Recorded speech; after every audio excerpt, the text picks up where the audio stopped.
Africa. Tell your neighbor, Africa. What if I told you a man saw it coming before anyone else did? A man who was thousands of miles away from Burkina Faso, preaching inside a massive church in Lagos, Nigeria, looked into the future and spoke of a leader, a young soldier, a disruptor, someone who would shake the foundations of the old world and rise with the fire of the people behind him.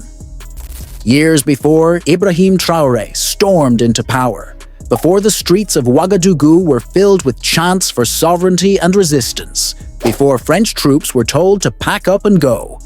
Prophet TB Joshua may have already seen it.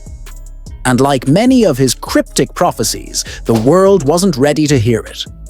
In the early 2010s, long before Traoré's name meant anything to anyone outside the Burkina military, TB Joshua stood before his congregation and gave a chilling message. He didn't say any names. He never did, but his words were specific enough to raise eyebrows today. He spoke of a young man in uniform, a man not chosen through elections or democracy, a man who would be thrust into leadership during a time of chaos, a man who would challenge foreign domination in Africa and ignite a fire in the youth. At the time, few people paid attention. Most thought it was another one of those generalized prophecies. But when you listen to it now, with everything that's happening in Burkina Faso, Mali, Niger, and beyond, it feels less like a prediction and more like a warning. Let's rewind to October 2022. Out of nowhere, a little-known military captain named Ibrahim Traoré led a coup and overthrew Paul-Henri Damiba, who had himself taken power only months earlier. At 34 years old, Traoré became the world's youngest head of state. He didn't come with a polished political resume. He didn't wear a suit and tie. He came with military fatigues, a stern voice, and a message that struck a nerve across the entire African continent. Africa must be free. He accused the former leaders of serving foreign interests. He pointed fingers at France, the former colonial ruler, and said enough was enough. He told the West that Burkina Faso would no longer be a puppet, and that real sovereignty means real independence, economically, militarily, and spiritually. It was a bold stance, especially from a country still battling terrorism and economic hardship. But the people stood with him, not just in Burkina Faso, but all over Africa. Young people in Mali, Guinea, Senegal, and even as far as the DRC started chanting his name, posting his speeches, calling him a modern-day Thomas Sankara. And here's where things get strange. In that same prophecy years earlier, TB Joshua spoke of a leader who would not speak like the politicians we know, but like a fighter.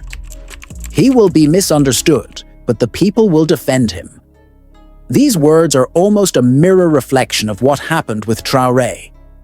From the very beginning, the international media tried to paint him as a dictator, a radical, a dangerous man.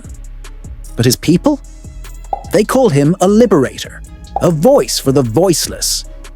Even more eerie is another quote from TB Joshua during that period. He said, "They will not be able to control him. He will resist every attempt to be silenced, and he will not bow to the pressures of foreign powers.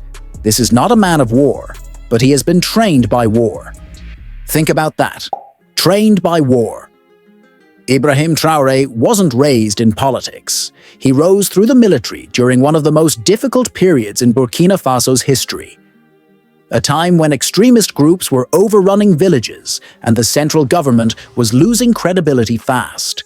He saw the failures of diplomacy firsthand, and when the government seemed too weak or too compromised to act, he stepped in. Now let's be clear. TB Joshua never mentioned the name Ibrahim Traoré. But if you followed the Prophet's ministry, you'd know he rarely gave names. He believed in letting time reveal the truth. What he often did, though, was describe moments. Moments that sounded confusing in the present, but became clear with hindsight. So here's the big question. Was TB Joshua's prophecy about Traoré, Or is Traoré just one part of a much bigger spiritual shift TB Joshua foresaw? It's no secret that Prophet TB Joshua was deeply concerned about Africa's spiritual and political direction. He often warned that the continent would face a war not just of weapons, but of influence. He predicted economic sabotage, foreign-backed unrest, and a rising generation of leaders who would come not from politics, but from pain. Leaders molded by injustice. Sound familiar? Because that's exactly how Traoré positioned himself. Not as a savior, but as a product of a broken system. He doesn't walk around in luxury cars or hide behind massive presidential security details. He walks with the people, sometimes through crowded markets, shaking hands and listening to stories.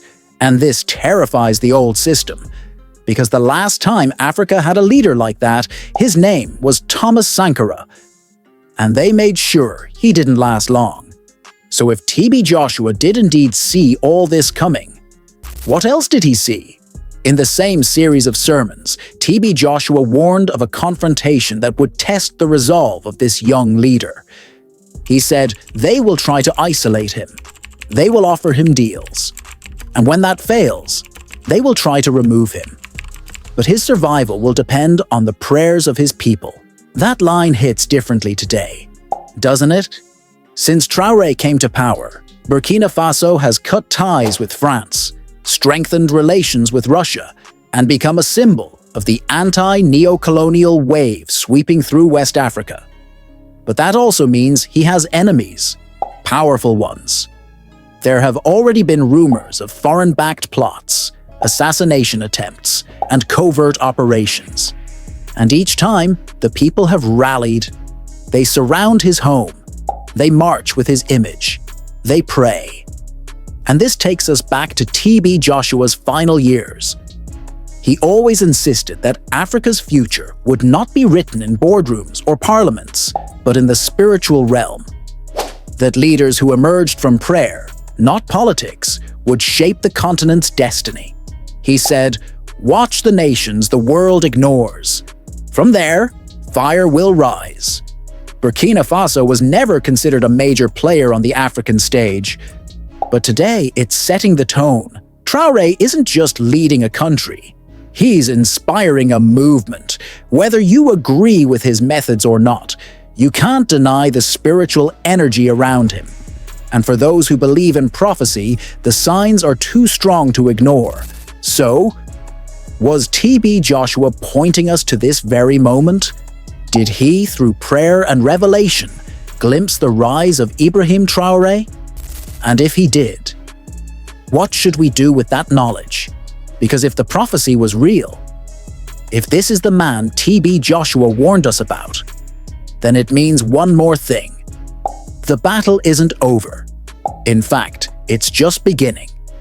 The forces that have shaped African politics for decades, the puppeteers behind the scenes, the economic manipulators, the hidden hands of foreign power, they won't go down without a fight. And if Traoré is truly part of a divine plan, he will need more than weapons and speeches. He will need spiritual covering. He will need the people, not just of Burkina Faso, but across Africa, to stand guard, not just with protests, but with prayers.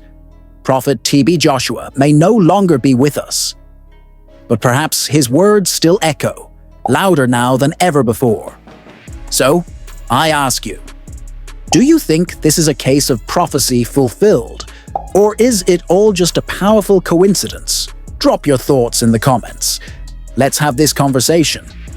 And if you want more deep, mysterious stories connecting spirituality, leadership, and Africa's destiny, make sure to like this video, subscribe, and hit that notification bell.